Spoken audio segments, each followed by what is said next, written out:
আসসালামু আলাইকুম, স্বাগত জানাচ্ছি আইটিভি নিউজে। শুরুতেই জানিয়ে দিব শিরোনাম, পরে থাকবে বিস্তারিত। হচ্ছে না যুদ্ধবিরতি, ঘুরে গেল যুদ্ধের নতুন মোড়। বিধ্বংসী ক্ষেপণাস্ত্র দিয়ে ইসরায়েলি যুদ্ধ বিমানকে ধাওয়া। শুনছিলেন ইসরায়েল ফিলিস্তিন যুদ্ধের সর্বশেষ আপডেট। এ সম্পর্কে আপনার মূল্যবান মতামত কমেন্টস বক্সে লিখে জানিয়ে দিন আদৌ কি সম্ভব যুদ্ধবিরতি। এরপর জানিয়ে দিব গাড়িবহরে ইসরায়েলি হামলায় ৩ হিজবুল্লাহ সদস্য নিহত। আরও জানিয়ে দিব জাতিসংঘের যুদ্ধবিরতি প্রস্তাব পাস, যা বলছে ইসরায়েল। এবং সর্বশেষ রয়েছে রাশিয়া ইউক্রেন যুদ্ধের তথ্য। পশ্চিমা দেশের দেওয়া কিছু F-16 জঙ্গি বিমান বিদেশের ঘাঁটিতে রাখতে পারে বলছে ইউক্রেন। এতক্ষণ শুনছিলেন সংবাদ শিরোনাম, এখন জানিয়ে দিব বিস্তারিত।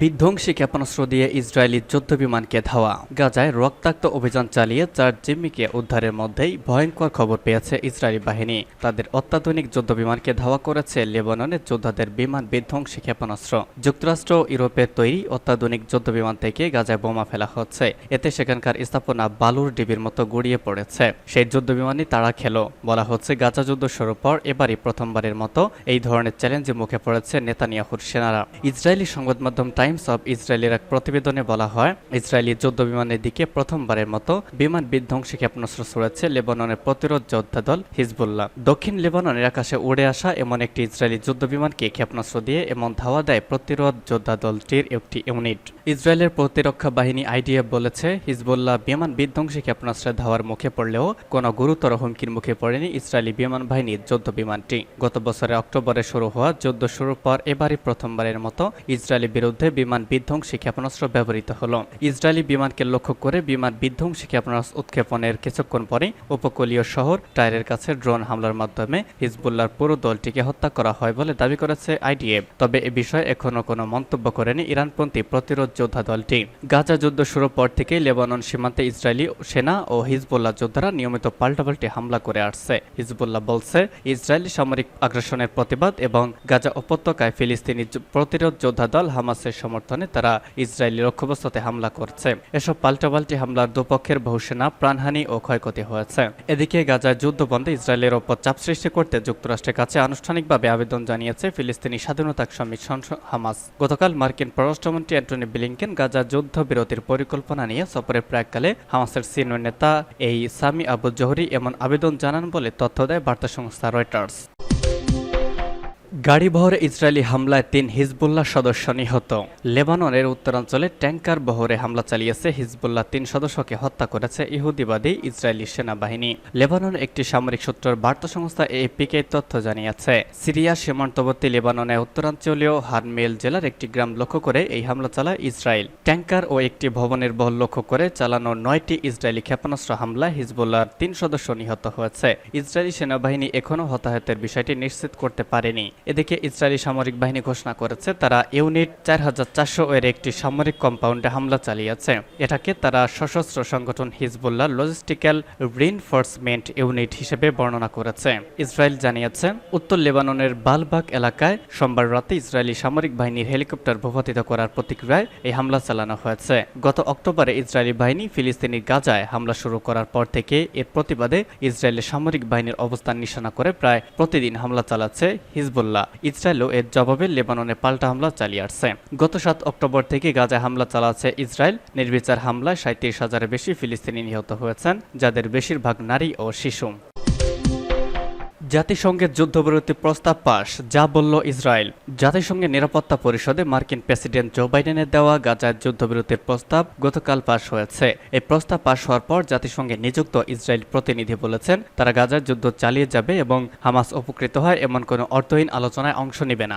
আজ CNN এর প্রতিবেদনে বলা হয়েছে, যুক্তরাষ্ট্রের প্রেসিডেন্ট জো বাইডেন গত ৩১ মে গাজায় যুদ্ধবিরতি সংক্রান্ত ৩ ধাপের একটি প্রস্তাব উত্থাপন করেছিলেন। গতকাল নিরাপত্তা পরিষদের ভোটাভুটিতে প্রস্তাবটি পাশ হয়। নিরাপত্তা পরিষদের ১৫ সদস্যের মধ্যে ১৪ সদস্য এই প্রস্তাবের পক্ষে ভোট দেয়। শুধু রাশিয়া ভোটদানে বিরত ছিল। গতকাল এই প্রস্তাব পাশ হওয়ার পর জাতিসংঘে ইসরায়েলের প্রতিনিধি রুট শাপির বেন নাফতালি বলেন, ইসরায়েল এটি নিশ্চিত করতে চায় যে গাজা ভবিষ্যতে ইসরায়েলের জন্য হুমকি হয়ে উঠবে না। এর জন্য ইসরায়েল আপাতত তার লক্ষ্যগুলো পূরণের ওপর গুরুত্ব দিচ্ছে।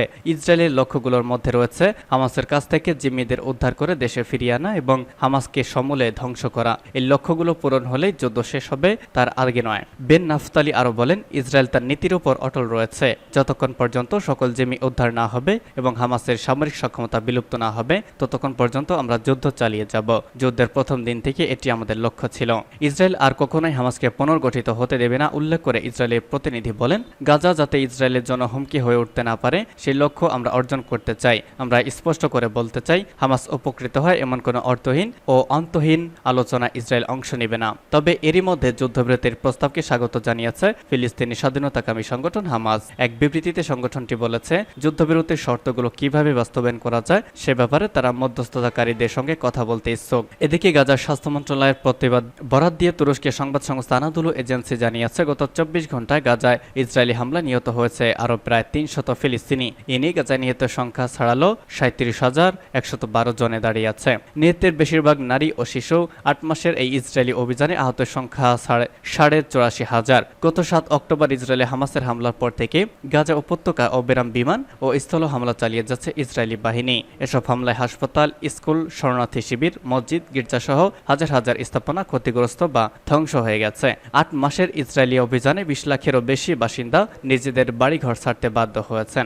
জাতিসংঘের হিসেবে ইসরায়েলের আক্রমণের কারণে গাজার প্রায় 85% ফিলিস্তিনি বাস্তুচ্যুত হয়েছেন।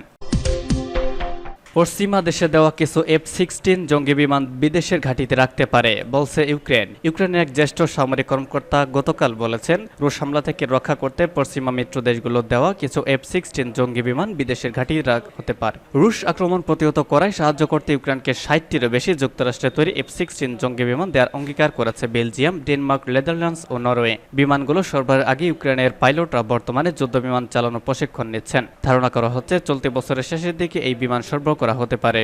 ইউক্রেনের বিমান বাহিনীর অধীনস্থ এভিয়েশন বিভাগের প্রধান শেরহি হোলুপতভ বলেছেন, ইউক্রেনের বাইরে কিছু নির্দিষ্ট সংখ্যক বিমান নিরাপদ বিমান ঘাঁটিতে রাখা হবে যাতে এখানে সেগুলোকে নিশানা করা না যায়। যুক্তরাষ্ট্র সরকারের অর্থায়নে পরিচালিত রেডিও ফ্রি ইউরোপ রেডিও লিবার্টিকে হোলুপতভ বলেন, ক্ষতিগ্রস্ত বিমানগুলোকে যেহেতু মেরামত করা হচ্ছে এবং পাশাপাশি বিদেশে ইউক্রেনীয় পাইলটদের প্রশিক্ষণ দেওয়া হচ্ছে, তাই ওই F-16 জঙ্গি বিমানগুলোকে ক্ষতিগ্রস্ত বিমানের জায়গায় ব্যবহার করা হতে পারে। রাশিয়ার প্রেসিডেন্ট ভ্লাদিমির পুতিন সতর্ক করেছেন, নেটোভুক্ত দেশগুলোর স্থাপনায় হামলার করার বিষয়ে তার বিবেচনা করতে পারে তারা যদি ইউক্রেনে ব্যবহৃত যুদ্ধবিমানগুলোকে স্থান দেয়। গত বছর পুতিন বলেছিলেন, ইউক্রেন সীমান্তের বাইরে বিমান ঘাঁটিতে যদি সেগুলোকে রাখা হয় এবং যুদ্ধে ব্যবহার করা হয় তাহলে আমাদের বিরুদ্ধে লড়াইয়ে ব্যবহৃত অস্ত্র কিভাবে ও কোথায় হামলা করা যায় তা ভেবে দেখতে হবে। নেটো সংঘাতে জড়িয়ে পড়ার এক গুরুতর বিপদ তৈরি করছে এটি। রুশ সংসদের নিম্নকক্ষের প্রতিরক্ষা কমিটির প্রধান আন্দ্রেই কার্তাপলভ গতকাল সে দেশের রাষ্ট্রায়ত্ত সংবাদ সংস্থা RIA নোভস থেকে বলেন, ইউক্রেনে F-16কে আশ্রয় দেওয়া নেটোর ঘাঁটিগুলো মস্কোর বৈধ লক্ষ্যবস্তু হয়ে উঠবে যদি রাশিয়ার ওপর হামলা চালানোর জন্য যুদ্ধ বিমান সেই ঘাঁটিগুলো ব্যবহার করে। হোলুপতভ উল্লেখ করেছেন, যুদ্ধক্ষেত্র ও সীমান্ত অঞ্চলকে রুশ গ্লাইড বোমা থেকে রক্ষা করতে সাহায্য করবে F-16 জঙ্গি বিমানগুলো। খার্কিভ সহ সৈন্য ও বসতি এলাকায় ব্যাপক ক্ষয়ক্ষতি করেছে সোভিয়েত যুগের ভারী এই গ্লাইড বোমা। এদিকে